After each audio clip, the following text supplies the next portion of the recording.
NSS നിലപാട് മാറ്റിയോ എന്നാണോ ചോദിക്കേണ്ടത്, അതോ CPM നിലപാട് മാറ്റിയോ എന്നാണോ ചോദിക്കേണ്ടത്? നമുക്ക് തോന്നും NSS CPM-മായി എന്തോ വലിയ വിട്ടുവീഴ്ച ചെയ്തു, CPM-മായി ചേരാൻ പോവുകയാണ്. അങ്ങനെയല്ലല്ലോ.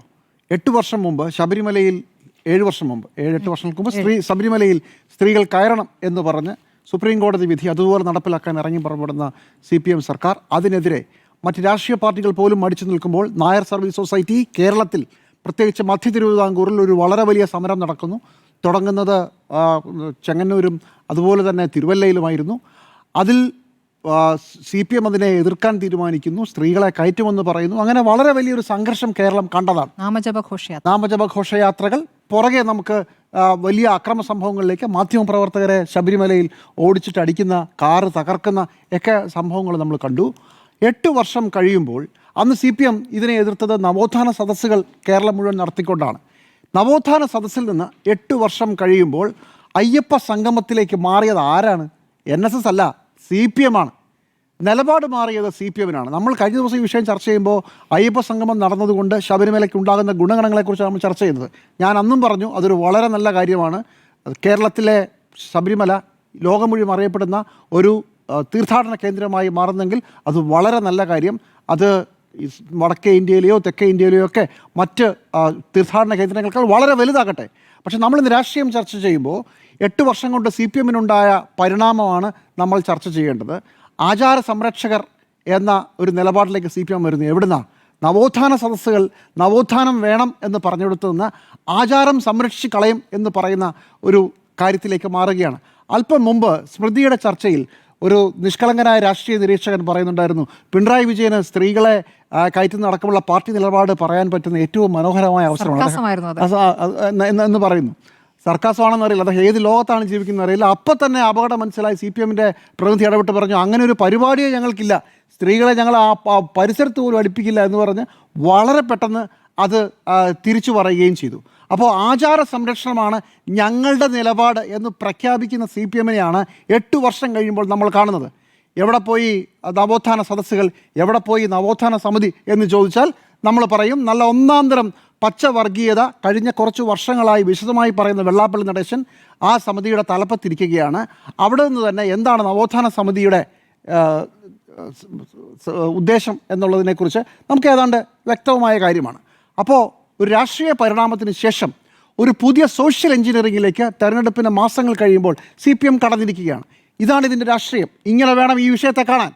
അതായത് BSP ബീഹാറിൽ, ഉത്തർപ്രദേശിൽ വളരെ രസകരമായ ഒരു സമുദായ സമവാക്യം പണ്ട് കൊണ്ടുവന്നിരുന്നു.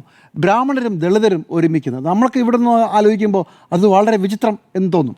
അതുപോലെ തന്നെ ഇപ്പോൾ ബീഹാറിലെ ഇലക്ഷൻ നടക്കുമ്പോൾ ദളിത് മുസ്ലിം യാദവ് കോമ്പിനേഷനെ കുറിച്ച് പറയുന്നു. അങ്ങനെ ഒരു നല്ലൊരു കോമ്പിനേഷനിലേക്ക്, ഒരു സോഷ്യൽ എഞ്ചിനീയറിംഗിലേക്ക് CPM-ഉം ഇടതുമുന്നണിയും തിരിയുന്നതിൻ്റെ ഒരു പ്രധാനപ്പെട്ട ഘട്ടമാണ് ഇന്ന് നമ്മളിപ്പോൾ കഴിഞ്ഞ ഒരാഴ്ചയായി ശബരിമല തീർത്ഥാടന സംഗമത്തിലൂടെ, അയ്യപ്പ സംഗമത്തിലൂടെ നമ്മൾ കണ്ടുകൊണ്ടിരിക്കുന്നത്. അപ്പോൾ എന്താ കോമ്പിനേഷൻ? ആ കോമ്പിനേഷനിൽ NSS ഉണ്ട് എന്നുള്ളതാണ് നമുക്ക് ഇന്ന് വരുന്ന ഏറ്റവും പ്രധാനപ്പെട്ട കാര്യം. വളരെ രസകരമായി തോന്നും. NSS ഇതിനകത്ത് പറഞ്ഞത്, ഇന്നലെയൊക്കെ BJP വളരെ നിശ്ചിത വിമർശിക്കുമ്പോഴും ഇന്ന് NSS ഉയർത്തിയ പ്രസ്താവന എന്താണ്? ഇത് വളരെ നല്ല കാര്യമാണ്. അത് കഴിഞ്ഞ് ഇതിൻ്റെ സമിതി വരുമ്പോൾ ഈ സമിതിയിൽ വിശ്വാസികൾ ഉണ്ടാകണം. അതേസമയം മന്ത്രിമാരോ മുഖ്യമന്ത്രിമാരോ വരുന്നതിൽ വിരോധമുണ്ടോ? ഇല്ല. എന്ന് വെച്ചാൽ CPM-ൻ്റെ സർക്കാരിൻ്റെ നേതൃത്വത്തിൽ വിശ്വാസികൾ ചേർന്ന് ഒരു പുതിയ സമിതി ഉണ്ടായി. ശബരിമലയുടെ വികസനത്തിന് കാര്യങ്ങൾ പോകുന്നതിൽ NSS-ന് ഒരു തടസ്സവുമില്ല. അടുത്തത് SNDP കഴിഞ്ഞ ഒരു വർഷമായി ഒരേ കരിങ്കാളിയിൽ എന്ന പാട്ട് പോലെയാണ്. മുസ്ലിം വിരോധം വളരെ ശക്തമായി പറയുകയും ഇപ്പുറത്ത് പിണറായി വിജയൻ സ്തുതിയും പറയുന്ന ഒരേ സമയം ഇത് രണ്ടും പറഞ്ഞുകൊണ്ടിരിക്കുകയാണ്. CPM-ന് ഒരു പ്രശ്നവുമില്ല. സഹി കേട്ടപ്പോൾ ഇങ്ങനൊന്നും പറയരുത് കേട്ടോ എന്ന് വെള്ളാപ്പള്ളി നടേശൻ്റെ പേര് പറയാതെ ഒരു പ്രസ്താവന നടത്തി. ഞാൻ പറഞ്ഞു വന്ന കോമ്പിനേഷൻ്റെ 2 ഘട്ടം കഴിഞ്ഞു. അതായത് അങ്ങോട്ടും ഇങ്ങോട്ടും നോക്കാതിരുന്ന എത്രയോ നാളായി വിയോജിപ്പിൽ നിന്ന NSS-ഉം SNDP-യും ഒരു വിഷയത്തിൽ ഒരുമിക്കുകയാണ്. അത് പിണറായി വിജയൻ സർക്കാരിൻ്റെ, പിണറായി വിജയൻ്റെ കാര്യങ്ങളിലാണ്.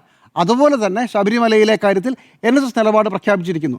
SNDP-യും അധികം താമസിയാതെ നിലപാട് പ്രഖ്യാപിക്കും. ഇനിയിപ്പോൾ SNDP എന്തെങ്കിലും പറഞ്ഞാൽ പെരുന്നയിൽ സുകുമാരൻ നായർക്ക് എന്തെങ്കിലും പ്രശ്നം ഉണ്ടാകുമോ എന്ന് വിചാരിച്ചിട്ട് അദ്ദേഹത്തോട് നിങ്ങളിപ്പോൾ മിണ്ടരുത് എന്ന് പറയുന്നതാണോ എന്ന് എനിക്കറിയില്ല. പക്ഷേ വളരെ മനോഹരമായൊരു സോഷ്യൽ എഞ്ചിനീയറിംഗ് CPM മുന്നോട്ട് വയ്ക്കുമ്പോൾ പെട്ടുപോകുന്നത് BJP ആണ്. BJPക്ക് ആകെയുള്ളത് NSSൻ്റെ ഒരു മൗന പിന്തുണയാണ്, അല്ലെങ്കിൽ NSS നിങ്ങളുടെ കൂടെ ഉണ്ട് എന്നൊരു പ്രതീതിയാണ്. അതുപോലും കാറ്റിൽ പറത്തിക്കൊണ്ട് സർക്കാരുമായി സഹകരിക്കാൻ തീരുമാനിച്ചപ്പോൾ, ഇതിപ്പോൾ തുടങ്ങിയതല്ല.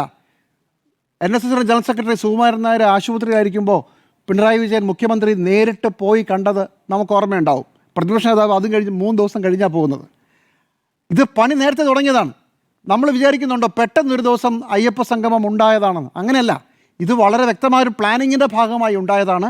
അതിനു മുമ്പേ തന്നെ കോൺഗ്രസ് ഈ അവസരം വിട്ടുകളഞ്ഞിരുന്നു. NSSും പ്രതിപക്ഷ നേതാവ് VD സതീശനും തമ്മിലുള്ള വാക്പോര് നമ്മൾ കണ്ടതാണ്. അപ്പോൾ NSS ജനറൽ സെക്രട്ടറിക്ക് NSSന് കോൺഗ്രസ് നേതൃത്വം, ഇപ്പോഴത്തെ നേതൃത്വവുമായി ഒരു നീരസമുണ്ട്. CPMൻ്റെ ഒരു സംരംഭത്തിനെ സഹകരിക്കുന്നു എന്ന രീതിയിൽ ഒരു വളരെ വലിയ അടുപ്പവുമുണ്ട്. BJP എന്ത് ചെയ്യും? BJP ഇന്നലെയും ഇന്നുമായി ചെയ്തത് NSSനെ വെല്ലുവിളിക്കുകയാണ്. ഒരൊറ്റ കാര്യമേ ഇന്ന് അവിടെ എടുത്തു പറഞ്ഞുള്ളൂ.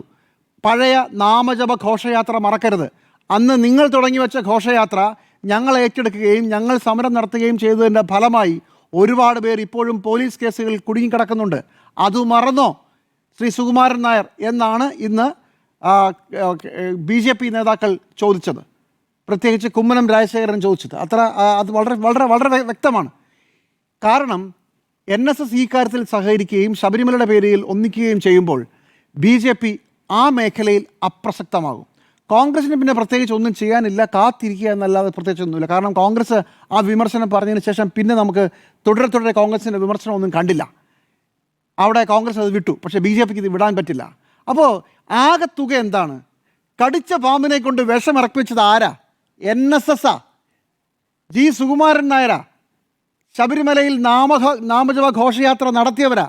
അന്ന് നവോത്ഥാന സമിതി നടത്തിയവരെ കൊണ്ട് ശബരിമലയിലെ ആചാരം സംരക്ഷിക്കും എന്നാണ് ഇന്ന് പറഞ്ഞു വച്ചിരിക്കുന്നത്. അതുകൊണ്ടാണല്ലോ അല്പം റഷീദ് കണിച്ചേരി പറഞ്ഞത് ആചാരവിരുദ്ധമായി ഞങ്ങളൊന്നും ചെയ്യില്ല. NSS എന്താണ് ഇന്ന് നിതിൻ കണിച്ചേരി. അതുപോലെ തന്നെയാണ് ഇന്ന് NSS എന്നാ പറഞ്ഞത്, മുഖ്യമന്ത്രിക്കും മന്ത്രിമാർക്കുമാവാം, കൂടെ ഭക്തരും വേണം. അതായത് നമുക്ക് രണ്ടുപേർക്കും കൂടെ കാര്യങ്ങൾ ചെയ്യാം എന്നാണ് പറഞ്ഞത്. അങ്ങനെ കടിച്ച പാമ്പിനെ 8 വർഷങ്ങൾക്ക് ശേഷം വിളിച്ച് വിഷമിറക്കിയിരിക്കുകയാണ് NSSനെ സമ്മതിക്കണം, ഇലക്ഷൻ കാലമായതുകൊണ്ട്. അതുപോലെ തന്നെ ഇതിനകത്ത് SNDPയും കൂടി CPM വളരെ മുമ്പേ കൂടെ കൂട്ടി. അതിൻ്റെ ഒപ്പം ഞാൻ പറഞ്ഞ NSS SNDP നായർ ഈഴവ സമുദായങ്ങളോടൊപ്പം ഒരൽപ്പം മുസ്ലിം വിരോധവും കൂടി ഇരിക്കട്ടെ എന്ന് വിചാരിച്ചിട്ടാവണം CPM നവോത്ഥാന സമിതിയുടെ ചെയർമാനായി വെള്ളാപ്പള്ളി നടേശനെ തുടരാൻ അനുവദിക്കുന്നതും വെള്ളാപ്പള്ളി നടേശൻ്റെ പേര് പോലും പറയാതെ വിമർശിക്കേണ്ടി വരുമ്പോൾ വളരെ മൃദുലമായി വിമർശിച്ചു പോകുന്നതും. ചുരുക്കത്തിൽ CPMൻ്റെ ഈ ഇലക്ഷനിലെ സോഷ്യൽ എഞ്ചിനീയറിംഗ് വളരെ വ്യക്തമാണ്. മുസ്ലിം വോട്ടുകളിൽ അങ്ങനെ വേണ്ട, പക്ഷേ ഹിന്ദു സമുദായത്തിലെ ഈഴവ നായർ വോട്ടുകൾ ഞങ്ങൾക്ക് വേണം, അത് ഞങ്ങൾ എടുക്കും. സുരേഷ് ഗോപിയുടെ ഭാഷയിൽ പറഞ്ഞാൽ ഇതാണ് പ്ലാൻ. ഈ പ്ലാൻ നടക്കാനുള്ള എല്ലാ സാധ്യതയും ഇപ്പോഴത്തെ സാഹചര്യത്തിൽ കാണുന്നുമുണ്ട്.